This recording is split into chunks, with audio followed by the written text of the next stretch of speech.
Dober dan, lep pozdrav in hvala lepa obema, da ste sprejeli naše vabilo in da sta gosta v današnjem podcastu, v katerem se bomo pogovarjali o zelenih investicijah.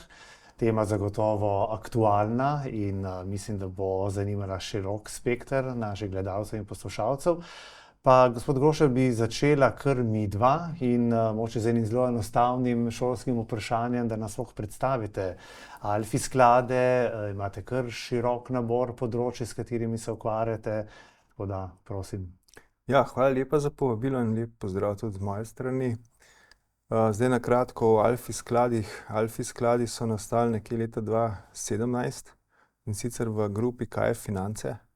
V bistvu ta skupina se ukvarja z finančnim svetovanjem, z revizijami in so potem ugotovili na osnovi tega, da obstaja kar veliko priložnosti na trgu, ki bi bile zanimive za zasebne vlagatelje in so takrat prvi ustanovili sklad tveganega oziroma tveganega kapitala. In tako so štartali in danes je pa tukaj že to najmočnejša skupina alternativnih investicijskih skladov v regiji.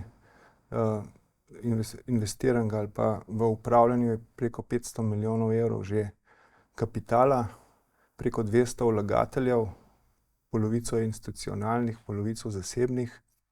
In najmlajši med njimi je pač ta sklad zelenih virov iz leta 2022. Drugače imajo pa oni še sklad privatnega kapitala, potem zasebnega dolžniškega kapitala, real estate pa zelene vire. Delujete verjetno širše v regiji, se predstavljate? Ja, v bistvu so skladi, primarno so skoncentrirani Slovenija, Hrvaška, Srbija, potem pa tudi nekaj Bosna, Severna Makedonija pa Črna gora, medtem ko Alfi Renewables, naš sklad smo pa malo širše zastavili, smo pa še Romunijo pa Bolgarijo gledamo projekte. Bi je bil NLB idealen partner za vas, glede na to, da vi tudi ste zelo prisotni ravno na teh trgih, Zahodnega Balkana. Verjetno bomo danes govorili nekoliko več o tem skladu, ki se ukvarja, se pravi, z zelenimi investicijami. Vi, kot rečeno, investirate v obnovljive vire, aktualen je ta park Krivača, sem pravilno rekel, v Srbiji. Lahko ta projekt mogoče bolj opišete, za kaj gre? Ja, mogoče par besed prej sploh o tem našem skladu zelenih virov. Kot rečeno, mi smo ta sklad ustanovili leta 2022. Takrat smo zbrali 104 milijone evrov zavez vlagateljev. Pri nas je struktura takšna, da imamo prek 25% institucionalnih vlagateljev, ostalo so pa zasebni vlagatelji. In sklad je namenjen izključno vlaganju v vetrno in sončno energijo na omenjenih trgih. In seveda prvi največji tak projekt, ki smo ga že takoj potem v letu 2023 investirali, je pa ta projekt vetropark Krivača. Gre za projekt 22 vetrnih turbin, nazivna moč je 104 megavate. Investicija je bila 165 milijonov, to upošteva tudi stroške financiranja. Bil je projekt, ki smo ga izvedli v bistvu skladno z časovnico, skladno z budžetom, je bil pa kar kompliciran. Posebnost tega projekta je pa ta, da je bil prvi tak projekt v regiji, ki je popolnoma na tržni osnovi bil investiran. To pomeni, da smo mogli za pridobitev financiranja strani konzorcija bank skleniti dolgoročno pogodbo o prodaji elektrike za 10 let. In to smo tudi naredili z traderjem oziroma trgovcem mednarodnim Axpo. V bistvu je bila to kar ena taka novost v tej regiji. In se nam je vse v bistvu ravno sešlo. Konec leta 2023, se pravi oktobra, smo tako podpisovali pogodbo z bankami za pridobitev pač posojila kot s tem Axpom za 10 let. To pomeni, da smo že konec leta 2023 mogli oziroma 2022, se opravičujem, smo podpisali pogodbo, ki bo začela z veljavnostjo 1. julij 2024, se pravi letos je štartala ta pogodba in to je bil kar en velik izziv, ne. Smo pa naredili vse tako, kot smo tudi vsi zastavili in od novembra 2023 ta projekt uspešno že proizvaja elektriko. Kot rečeno, smo pa z julijem štartali tudi to pogodbo. Se v projektu bomo v nadaljevanju tudi še kaj dodatno rekli. Gospod Miklič, ta projekt se financira s sindiciranim posojilom, pri čemer sodeluje, kot smo že slišali, konzorcij bank. Lahko najprej nam, navadnim smrtnikom, razložite, kaj je to? Ja, seveda. Dober dan tudi z moje strani. Jaz sem Rajmonda Miklič, prihajam iz NLB. Banke, ki se ukvarja, moj sektor ali pa oddelek se ukvarja predvsem z čezmejnim financiranjem. To pomeni, da so ravno taki projekti, kot je prej omenil gospod Janez, zanimivi za naše pač področje, predvsem zato, ker je to v Srbiji, ki je eden izmed naših strateških trgov. Zdaj, sindiciran kredit bi najlažje opisala ali pa z eno besedo, da gre to v bistvu za razdelitev tveganja večjih bank, ker gre to predvsem za velike projekte, kot je že prej Janez omenil, ne, gre za 165 milijonov evrov velik projekt, ki seveda ena banka tazga tveganja tudi ni smotrno, ne, da se spustiš v tako veliko investicijo, tako da so sindicirani krediti predvsem takrat uporabili, ko so veliki projekti. Ali pa tudi, recimo, ta je bil en tak izjemno primeren kandidat, ta projekt za financiranje. Smo ga pa skupaj z NLB skupino, torej naša banka v Ljubljani, tudi naša hči banka v Srbiji. Poleg nas so bile pa še druge mednarodne banke, avstrijske predvsem, Raiffeisen, Erste, pa Avstrijska razvojna banka, pač vsaka svojim deležem kredita. Kot smo se dogovorili, pa pač podpisali term sheet in potem šli v samo izvedbo, kot je pač že Janez omenil. Posebnost je ta, da v bistvu je to precej kompleksno bilo, ne, več kot je deležnikov sindikatov, bolj je kompleksna struktura. Bilo je veliko kreditnih pogodb, ostalih vrst pogodb, kot in tako imenovanih CP-ov ali pa conditional ali pa predpogojev za črpanje samo, ne. To so prav dokumenti podpisani, to je res zelo kompleksno, ne bi šli mogoče zdaj v detajle. Tako da smo to relativno od podpisa do prvega črpanja kredita relativno hitro izvedli, mislim, da je bilo manj kot 2 meseca, to je res za tako kompleksno posel zelo hitro.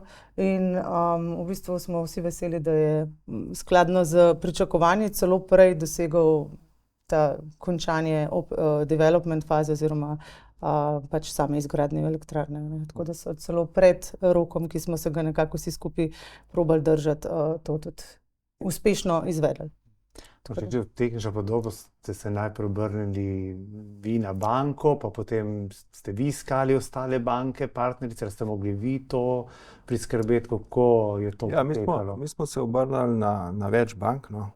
Takrat smo iskali pač primerne partnerje. Ko smo se obrnili, seveda, v vsakem varianti smo se obrnili na domačo banko, na NLB, zato ker nam je velika želja, da kot slovenski kapital, ne, pritegnemo tudi slovenske financerje s strani institucionalcev, plus tega smo tudi en del opreme od Kolektorja tam vgradili, tako da malo tudi ta know-how v Sloveniji od financiranja do tudi teh tehnoloških rešitev hočemo malo dvigati, ne, zaradi tega, da bi se ta zavedanje, da je to ena taka panoga, ki je bodočnost v njej. Tako da smo to prvo malo tipali, pa smo se pa dosti hitro zmenili za ta konzorcij, ne. Zanimivo je bilo mogoče to, da je bilo to nekako tam po koronskem času in smo v bistvu komplet pogajanja z bankami vse preko Teamsov naredili. Od prvega do V bistvu se nismo v živo sploh videli, ne. Ste si zaupali na pogled. To je za tak velik stake, ne. Tako da mislim, da je kolega iz Avstrijske razvojne banke komentiral, da ni verjel, da se da kaj takega po nadaljavo speljati. Pa mogoče še samo ena taka zanimivost, kot razsežnost kompleksnosti takega posla. Mislim, da je glih ravno kolega Mateš to omenil, da je preštel, da je bilo več kot 10,000 mailov izmenjenih v sami komunikaciji, ki je šlo vse preko Teamsov in online, no. Tako da res, da si predstavljate, koliko je to bilo kompleksen posel, no. Tako da smo nehote ta proces še digitalizirali. Ja. Se malo pošalim. Mogoče, gospod Mikić, zakaj je pravzaprav ta konkretno ta projekt za vašo banko? Je prvi tak večji projekt na področju teh zelenega financiranja? Da. Zakaj je bil za nas pomemben prav ta projekt, je mogoče iz 3 razlogov. Prvo, to, da je pač v Srbiji se to dogaja, geografsko. Nam Srbija kot trg predstavlja tako imenovani strateški trg, kamor želimo poleg Slovenije pač postati player ali pa vidni partner, predvsem v financiranju teh zelenih posojil. Zaradi tega namenom ali pa s tem namenom smo tudi leta 2021 kupili banko. Do takrat smo bili relativno malo prisotni oziroma majhni smo bili. Leta 2021 smo kupili banko komercialno in s tem bistveno povečali našo prisotnost na trgu. V tej komercialni banki imamo tudi odlično ekipo strokovnjakov, ki so že na tem področju pač delovali v preteklosti v drugih bankah in smo jih pol uspešno tudi rekrutali v naše ekipe. Druga zadeva, zakaj Srbija, mogoče tudi zato, ker se Srbija relativno najbolj od teh trgov, ki jih mi opažamo, glede na to, da nismo prisotni na Hrvaškem še, odpira in regulatorno spreminja in tudi imajo cilje države kot take, da pač se razogljičijo. Njihova v bistvu vir energije še zmeraj na žalost prihaja 60-70% iz pač neobnovljivih virov. To je mogoče drug razlog, zakaj nam je bilo pol tudi to pomemben. Tretja stvar pa, kot je že Janez omenil, to je bil prvi projekt, ki je v bistvu kombinacija ali pa partnerstvo slovensko-srbska firma. Tudi mogoče to omenimo, da je ta firma, ki je lastnica tega vetrnega parka, v 50% lasti Alfi sklada, v 50% pa srbski lasti MK Holding, MK Grupe, to je gospod Kostić kot eden pomembnejših srbskih akterjev. In da smo potem tudi to srbsko-slovensko komponento s tem nekako združili. Se vam to že obrestuje, so že na vidiku kakšni drugi večji zanimivi? Ja, definitivno, sploh v Srbiji se pojavljajo tudi drugi, tako da zdaj smo s tem si tudi pridobili določena znanja, da znamo tudi take projekte, tako tudi reference, pa tudi delno z Alfi skladom, z drugimi sponzorji in tako naprej, tako da absolutno. Gospod Grošelj, zakaj Srbija? Zakaj takih projektov ne moremo v Sloveniji izvesti? Tako obsežnih, kot je ta vaš. Ja, delno je že malo odgovorila Rajmonda. Srbija se močno odpira za te projekte. Že prej je bilo enih 400 megavatov zgrajenih, sicer po podporni shemi. Z projektom Krivača smo mi nekako nov mejnik postavili, da so lahko projekti tudi na tržni osnovi. Drugače pa tako rekel, naš sklad je itak primarno deluje v Sloveniji, Hrvaški in v Srbiji. V Sloveniji smo med tem naredili sicer nekaj 7 sončnih elektrarn, ampak na strehah, kar je v bistvu v Sloveniji edina taka hitra možnost. In sprejemljiva. In sprejemljiva, ja. In jaz bi rekel, da so Hrvaška in Srbija so veliko bolj pripravljeni oziroma so odločeni, da bodo ta zeleni prehod v taki meri speljali. V Sloveniji smo pa malo mlačni do tega, kar je tudi opaženo, ampak zdaj z novo zakonodajo si mi obetamo, da v naslednjih 10 letih se bo vendarle tudi ta potencial, ki obstaja v Sloveniji, začel izkoriščati. Tako da mi se veselimo, da bi tudi investirali seveda v Sloveniji. In ko bo primeren čas, ko bodo v bistvu okolje takšno, da se bo to lahko tudi izpeljali, bomo seveda z veseljem investirali. Veste, kapital je zelo, kar rečejo, plaha ptica, in če ne vidi, bom rekel, vsaj lučke na koncu tunela, se nalotimo pol projekta. Kot ste rekli, sprejme zakonodaje, mislite, to postavlja, ki v bistvu nekako spodbuja ali pa celo predpisuje postavitev sončnih elektrarn na strehah, predvsem obratov? Ja, pri nas se je zdaj malo spremenilo, tudi je malo relaksirana zakonodaja, kar se tiče večjih projektov. Čeprav še ni na vidiku zdaj nobenega večjega, sem pa prebral zdaj, da je HSE najavil sicer do leta 2035, da bo nekih 1,7 gigavata investicij naredil na obnovljivih virih. HSE dela izključno v Sloveniji, verjetno ima tle v mislih še te črpalne elektrarne, ampak to je vse nekako en znak, da se bo pa vendarle tudi tle začel počasi govoriti o teh večjih projektih. Vse mi imamo okrog 1 gigavat potencijala na vetru, vsaj 5-krat toliko na soncu, tazga izkoristljivega. Če bi to naredili, je to cirka 7 do 8 teravatnih ur elektrike iz obnovljivih virov, kar je 2-kratna proizvodnja TEŠ 6, ne. Tako da bi bilo to zelo smotrno, da naredimo. Kljub temu, da imamo zelo veliko, bom rekel, razumevanje ali pa poenotenje okrog NEK 2, ne. Ampak bo tudi še kar nekaj vode preteklo, preden bo ta investicija uspešno zaključena, ne. Vmes bi pa lahko te potenciale izkoristili. Morda, gospod Miklič, to zeleno investiranje, tukaj vaša banka daje kar velik poudarek zadnje čase temu področju.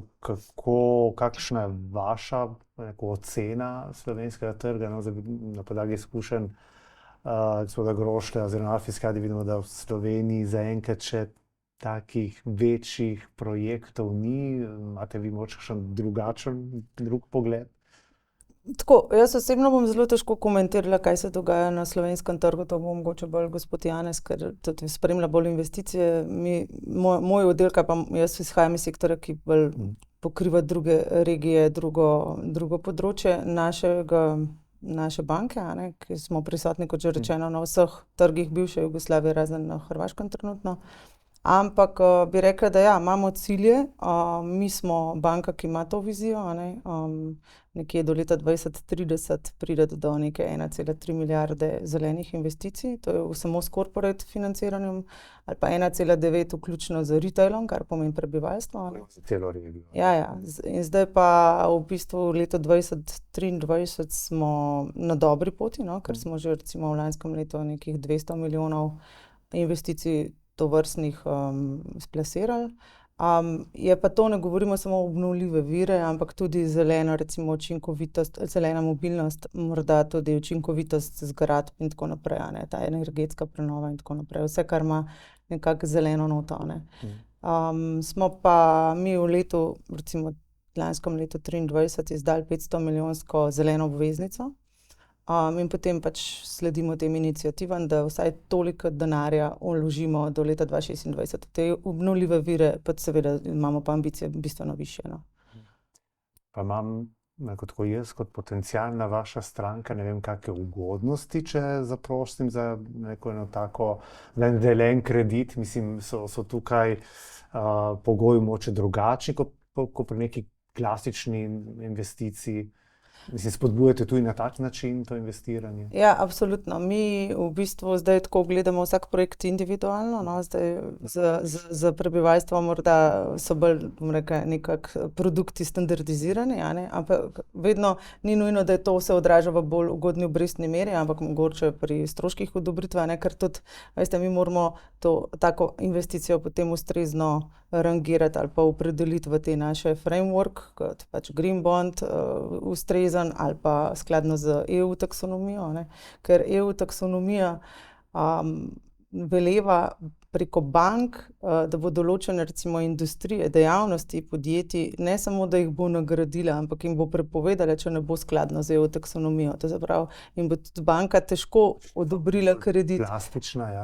Ja, recimo, da bojo na ta način, da bojo banke omejile posojilo določenim dejavnostim, ki ne bodo trajnostne. Ki ne bodo trajnostno naravnane, se bodo potem pač tudi podjetja začela zavedati, da morajo strategijo poslovanja zamenjati ali pa pač se prilagoditi bolj zeleno, da bodo sploh prišla do sredstev, To je nekako, EU taksonomija je neka iniciativa Evropske unije, ki poenostavlja vse te isto razumevanje vseh članic Evropske unije, kaj je zdaj katera dejavnost, ki je sploh še sprejemljiva. Na ta način želi tudi EU nekako preko bank pomagati. Tako da tudi tukaj je ta nota advisory funkcija ali pa nekega svetovanja bank do, zdaj govorim jaz bolj o corporate klientih, ampak ja, absolutno, ali gre za to neko svetovanje, da se bolj v zeleno obrnete, ali to se odraža v ugodnejši obrestni meri, mogoče stroških odobritve in tako naprej. To je zdaj že veljana ta taksonomija? Ja, mislim, ta taksonomija je v procesu, to je toliko velik pač projekt, da se delno vsako leto neke nove pilari izdajo in se pač dopolnjuje in sproti. Ampak vi že danes ne ocenjujete nek projekt tudi z vidika trajnosti? Seveda. Ampak to je samo ena izmed, recimo, po taksonomiji so določene dejavnosti, ki jih lahko financiramo, ali pa določene, ki jih ne bomo smeli več. Termoelektrarno recimo. Absolutno. Na ta način, ne. Tako je. Tako. Sedanji čas, ne. Grošelj, nekaj smo sicer že na to temo rekli, zakaj ste se v bistvu prav odločili za te obnovljive vire? Rekel, verjetno ni samo odgovornost do narave, ne, od zadaj. V resnici ekipa, ne, ki je tle, mi dejansko z neko, bom rekel, z neko strastjo delamo te projekte. No. Mi dejansko verjamemo, da je to ena prava smer tranzicije v energetiki, sicer je to zdaj že splošno uveljavljena resnica in edina primerna zaenkrat tehnologije, ki so razvite, ki omogočajo ta prehod, so zdaj vetrne pa sončne elektrarne ta hip. In zakaj smo se pa odločili, da gremo v sklad? Ravno zaradi te regije, ki ponuja velik potencial, ki je še neizkoriščen. Mi smo to regijo že zaradi tega, ker smo tukaj delovali, celo življenje delujemo v tej regiji, jo dobro poznamo. Poznali smo tudi razvijalce projektov, poznali smo projekte in potem smo prišli na idejo, da je treba nekaj narediti in smo našli pač alfi sklade, ne, ker za take projekte vseeno rabiš, jaz rečem, tošelj, ne, ker so to, vseeno rabiš denar. In ideja je, da pač ta denar, katerega investitorji hoče nekam plasirati, za nekaj plemenitega pravzaprav izkoristimo, ne. In to je v bistvu vlaganje v sončne pa vetrne elektrarne. In ta sklad je tudi skladen z vsemi temi taksonomijami, a ne, po teh kriterijih. Mi v bistvu visoke standarde tega sklada uveljavljamo okoljske in sama presoja projektov poteka po mednarodnih okoljskih standardih, zato ker je to tudi predpogoj, ki ga bodo pol banke hotele za financiranje, tako smo tukaj zelo podobni, saj smo tudi mi finančna inštitucija. Smo pa prinesli ta know-how, tehnološki pa poznavanje samega trga in smo zdaj v bistvu dokazali, da je to bila pravilna odločitev. Med obnovljive vire štejemo recimo tudi hidroenergijo, ne, verjetno ti projekti so sicer malo specifični, tle verjetno brez vloge države ne gre, ne, ampak verjetno tudi to ni ovira, ne, da bi... Veste kaj, osebno smo imeli tudi izkušnjo z malimi hidroelektrarnami, v Bosni smo jih delali, pa ne s tem skladom. Je precej bolj kompleksen projekt zgraditi eno hidroelektrarno, precej bolj zamuden, tudi bolj tvegan. Če umeščanje v prostor je verjetno bistveno bolj zahtevno, ne. Ja, je pa bilo zanimivo, ko smo iskali investitorje, tudi Evropsko investicijsko banko, ker mi smo imeli v svoji prvi varianti, da bi tudi kakšne manjše hidroelektrarne investirali, je pa sama investicijska banka rekla, da teh projektov pa oni ne smatrajo več kot zelenih in smo jih potem ven dali iz našega portfelja. Tudi tle se zdaj na evropski ravni malo stvari spreminjajo. Ja, potem smo v momentu energetski krizi. Je pa tako, da v Bosni je bilo včasih kar precej teh koncesij, pa se je pa tudi v enem momentu to zelo začelo komplicirati. Predvsem je Bosna malo specifična, kar se tiče potem samih lastniških, zemljiško-lastniških odnosov, tako da zaenkrat ne vlagamo v hidroenergijo. Bomo pa mogoče v prihodnosti, ko bo toliko razvoj šel naprej v vodik, ne. Pa jedrska, ta bo tudi aktualna, verjetno presne. Mi smo na soncu pa vetra, ne. Mikić, mogoče bi še to se dotaknili, mogoče bolj kot nasvet, ne, zdaj tudi vi, kot ste rekli, ste tudi na tem projektu pridobili neke izkušnje, kako lahko recimo zdaj vaše obstoječe pa potencialne stranke izkoristijo te izkušnje, ki jih imate zdaj s tem projektom? Ja, absolutno bi znali nekim strankam, če to pač ni Alfi, svetovati v smislu, če je tako daleč s projektom, da se lahko obrne na našo skupino, ne samo na našo banko, ampak na našo skupino, če bodi si ta projekt v Sloveniji ali pa v teh članicah, in da bi lahko tudi skupaj ali najdel banke, ki bi bile ustrezne, da bi šle v nek tak sindikat, pa skupaj naredimo malo večji posel, ali pa jih pač vodimo po vseh teh postopkih, tako imenovan advisory, nudimo tudi nasvete, kaj vse je potrebno za tak projekt, čez katere faze je potrebno iti, od pridobljenja vseh teh reportov in tako dalje, da pol se pač ugotovi, če je tak projekt sploh bankable, oziroma če je primeren za investicijo naprej, da ga pač po eni strani sponzorji vložijo svoj denar, equity, mi pa pač kredit. Tako da definitivno delamo, veliko projektov imamo v pipelineu, predvsem kot rečeno v Srbiji, ker vidimo tam največji potencial. Tudi v drugih državah, ravno gledamo tudi z Alfi skladom določene nove posle v drugih jurisdikcijah, ne samo v Srbiji. Ampak so še bolj v začetni fazi. Predvsem sonce, se veliko vidi, veliko projektov v Makedoniji, tudi v Črni gori, niso pa še v taki fazi, da bi se recimo konkretno pogovarjali za neko financiranje. Zato to so projekti, ki res trajajo precej dolg čas, sploh ta razvojni del, pre-development, ko enkrat pridobi gradbeno dovoljenje, se pravzaprav si že zmenjen z bankami, da že vstopiš v fazo financiranja projekta. Tako da ta del pre-development je pa precej dolg. To so zapleteni, kompleksni projekti. Absolutno. Mogoče predvsem vas, gospod Grošelj, bi izkoristil, ker imate izkušnje na tej širši regiji. Verjetno so razlike med državami pri, ne vem, sami zakonodaji, postopkih, v končni fazi tudi pri politični motiviranosti k takim projektom. Definitivno. Recimo Hrvati so začeli, ne vem, strategijo zelenega prehoda 15-20 let nazaj, in na samih začetkih so imeli približno iste izzive, kot jih imamo zdaj v Sloveniji. Tudi niso bili proti, pa tako naprej. In potem s časoma, ko so se pa nekako odločili, tudi politika, pa tudi etablirana energetika, da je to ta prava smer, so se začeli te projekti odvijati in so v bistvu en ekosistem naredili, ki se je tudi s temi projekti razvil, od inštitucij, ki so visoko usposobljene za same študije ali pa potem meritve, spremljanje teh projektov, potem razni izvajalci, od transporta, gradbenih firm, elektrofirm, da ne govorim tudi o teh ekoloških firmah, ki nudijo pač sam monitoring, pa tudi svetujejo. Tako da je tukaj so razvili en ekosistem in tudi zavedanje je šlo gor. Namreč začelo se je tako. Najprej so rekli, da več kot 400 megavatov hrvaški sistem ne bo sprejel teh obnovljivih virov. To je problem omrežja kot takega, mislite? Potem so naredili 400 megavatov, pa so rekli, mogoče pa 700. Pa so naredili 700. Potem, ko so prišli pa do te meje, so pa rekli, da pač ne bodo več omejevali.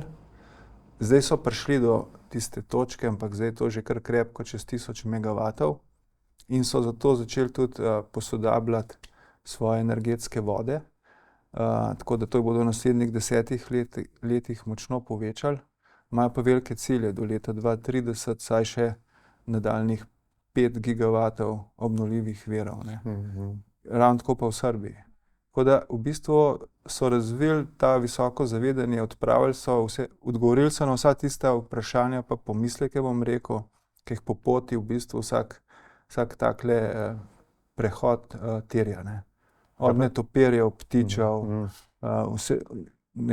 vseh teh mitov, bomo rekli. Ampak to je zdaj standard, da se živeti z vsemi ali pa kohabitirati. Res so kakšne lokacije, ki so popolnoma neprimerne. Mi tudi kot sklad nikoli ne bi šli delati tazga projekta v neko naravo, kjer bi jo devastirali, ki je zaščitena. Mislim, sploh ne bi pa tudi, če bi bil še toliko dober veter ali pa toliko blizu, ne vem, priključek na omrežje, ampak to so ene stvari, ki se jih je treba že prej zastaviti, da potem projekt uspešno spelješ. Če samo pogledate postopke, pa jih mogoče primerjate Slovenijo, vem, so v drugih državah hitrejši, lažji. Predvsem je postopek bolj točno opredeljen. Ne?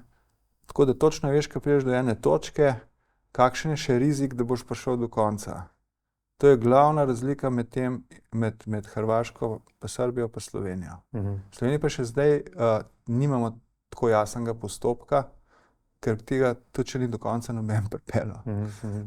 In se zmeraj v eni točki vse ustavi in ko se pojavi, ne vem, zainteresirana neka javnost, ki je zelo proti, se potem tudi tisti odločevalci ali pa tisti, ki bi mogli nadaljevati s postopki na nek način ustrašijo, ali kaj bi rekel, in tudi spremenijo včasih svoje odločbe, ki so jih že izdali.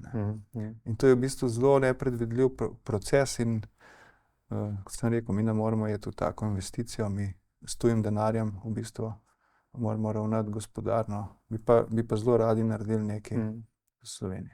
Enak problem ima tudi banka, ne? Ker mi mora biti stvari zelo predvidljive. Absolutno. Ampak apropo temu v Srbiji, ne, ravno temu precej se zavedajo in so zelo napredno, bom rekla, pristopili k tej tranziciji, ne samo tako pač država se lahko odloči in financira ali pa podpre prehod na zeleno energijo tudi na način, da garantira država za cene, a ne, tako kar je Janez omenil, so oni sklenili z AXPA, to je mednarodno švicarski največji trader, zelo prestižna, bom rekla, ime je eminenten v tej sferi, a ne, ampak lahko pa tudi država reče, da bo za toliko in toliko odkupila del zelene energije, seveda to s tem si spet svoje cilje zagotavlja, ne, kar so v preteklosti smo se precej veliko srečavali s takimi shemami, ki so pa zdaj, bom rekla, sploh jih praktično ni več, ne, in Srbija je šla korak naprej in je spet uvedla te tako imenovane avkcije.